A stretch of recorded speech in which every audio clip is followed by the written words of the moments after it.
Siapa yang mengasihi mereka masuk ke dalam? Karena waktu itu Palestina dijajah Inggris. Inggrislah dosanya yang paling besar memasukkan Israel ke Palestina. Kalau mau tahu cerita siapa negara yang paling besar dosanya? Inggris. Karena dia menjajah Palestina dan dikasihnya tiket masuk Israel berdatangan beramai-ramai. Kenapa mereka datang ramai-ramai ke Palestina?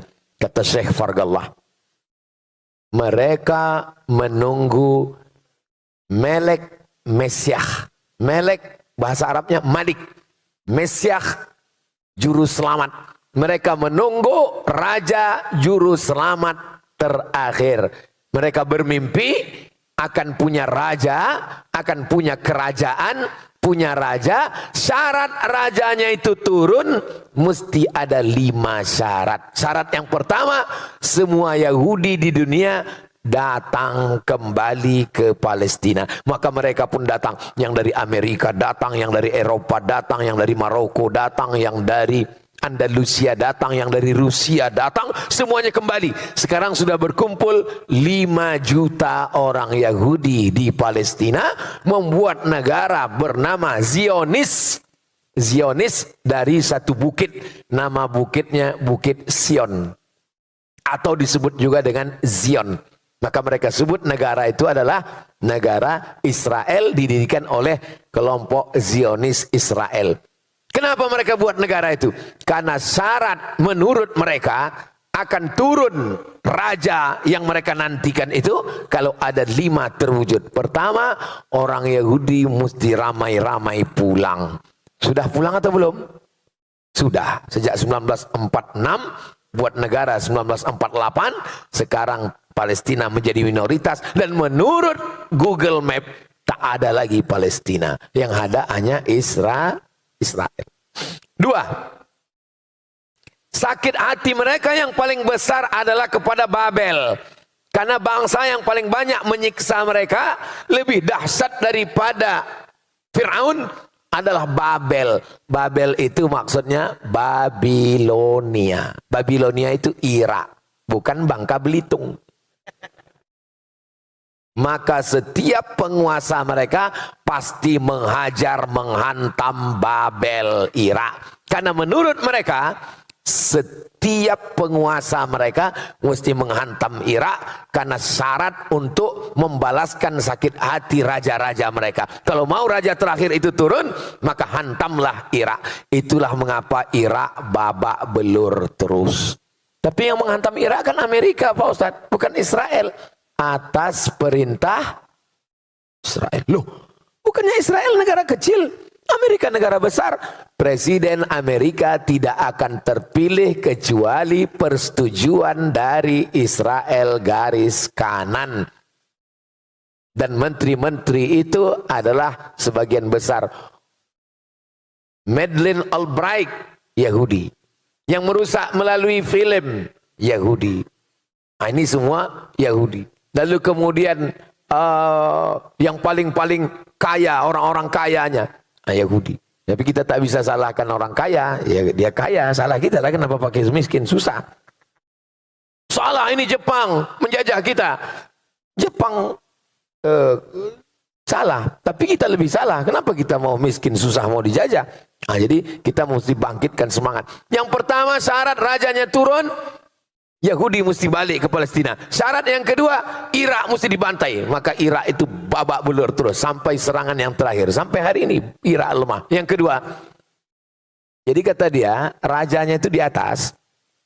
Mesyah yang dia sebut itu raja di atas, mau turun ke bawah kalau ditengoknya bawah itu hijau.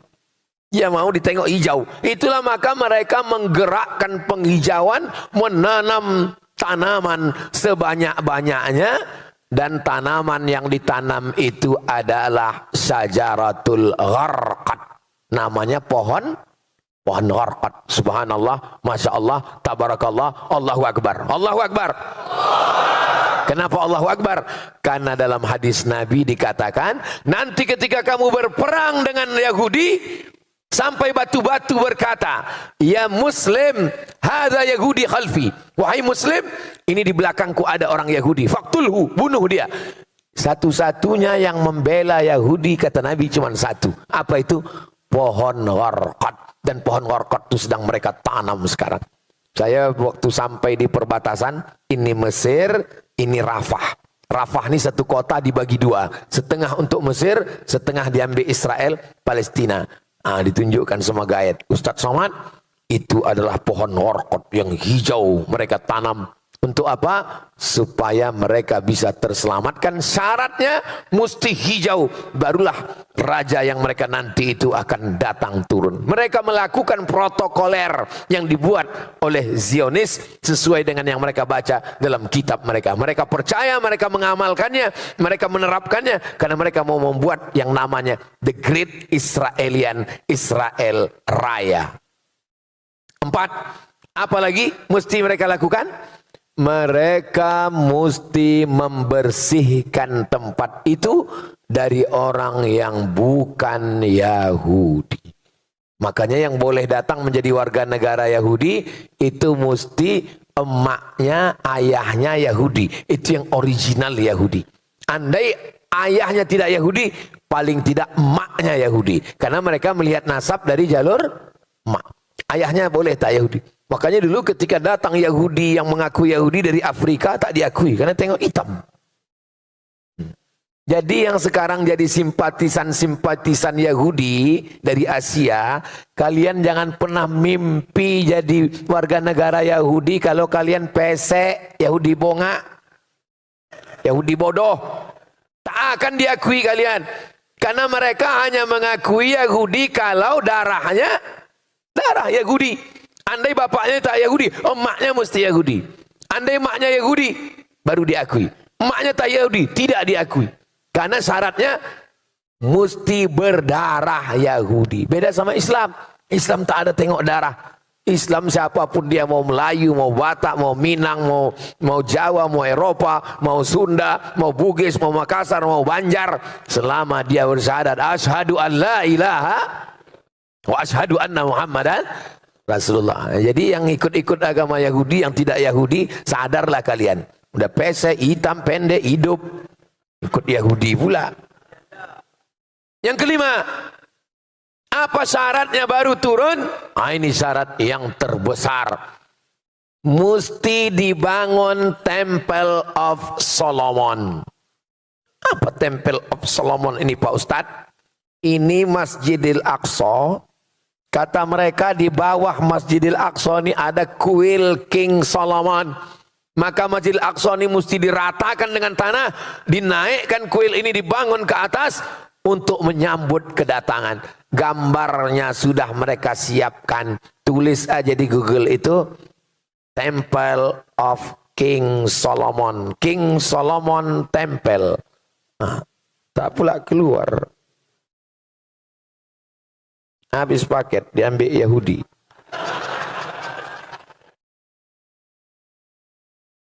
Habis itu pilih image.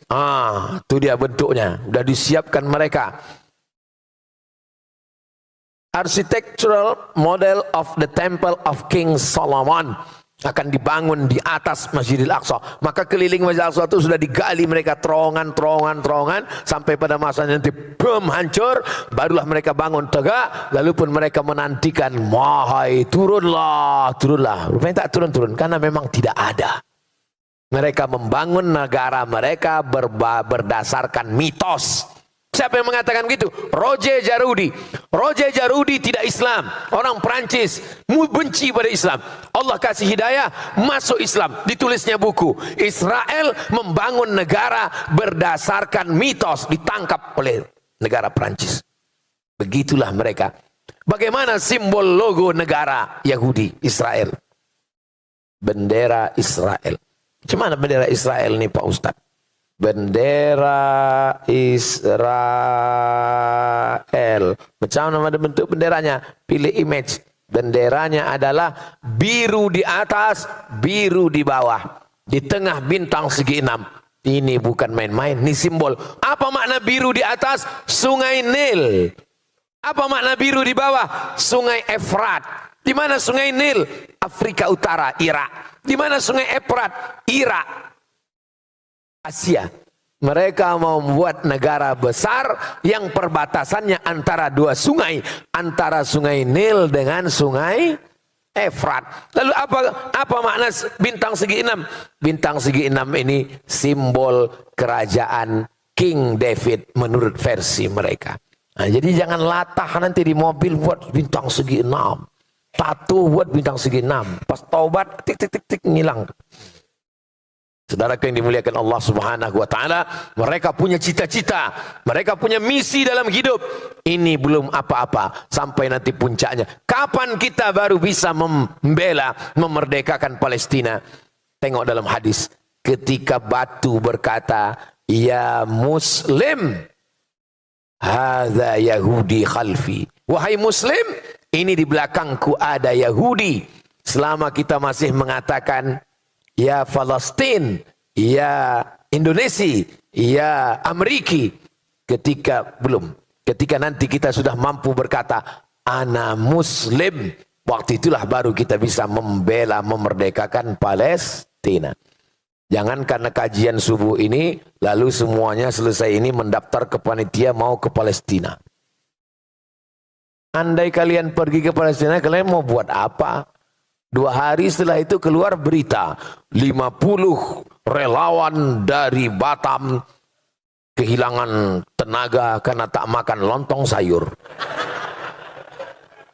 Jadi maksud kita bahas subuh ini, yang kalian belajar fakultas kedokteran, belajar kumpulkan duit banyak-banyak, kirimkan duit untuk apa? Untuk membeli selimut, karena tak lama lagi Palestina akan masuk musim dingin.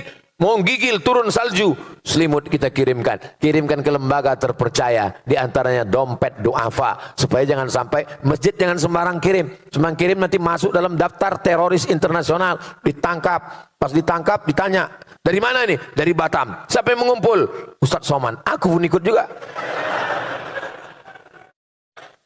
Nah ini kita bantu Palestina. Selemah-lemah bantuan adalah doa. Belum pernah Abdul Somad kosong khutbah Jumatnya sekalipun dari doa untuk Palestina. Setiap saya khutbah saya berdoa, Allahumma, walaupun tidak ada serangan, walaupun keadaan damai, walaupun apapun, tetap saya doakan, Allahumma ansuril Islam wal muslimin fi Palestin. Cuman kadang jamaahnya pula tertidur. Kita berapi-api di atas, dia di bawah. Palestina adalah bagian dari kita. Tidak perlu menjadi Muslim untuk peduli Palestina. Kau tahu saja di Islam, kau tahu saja di orang Islam untuk peduli Palestina. Cukup jadi manusia. Cukup jadi manusia aja udah cukup membela Palestina. Karena masalah Palestina adalah masalah kemanusiaan.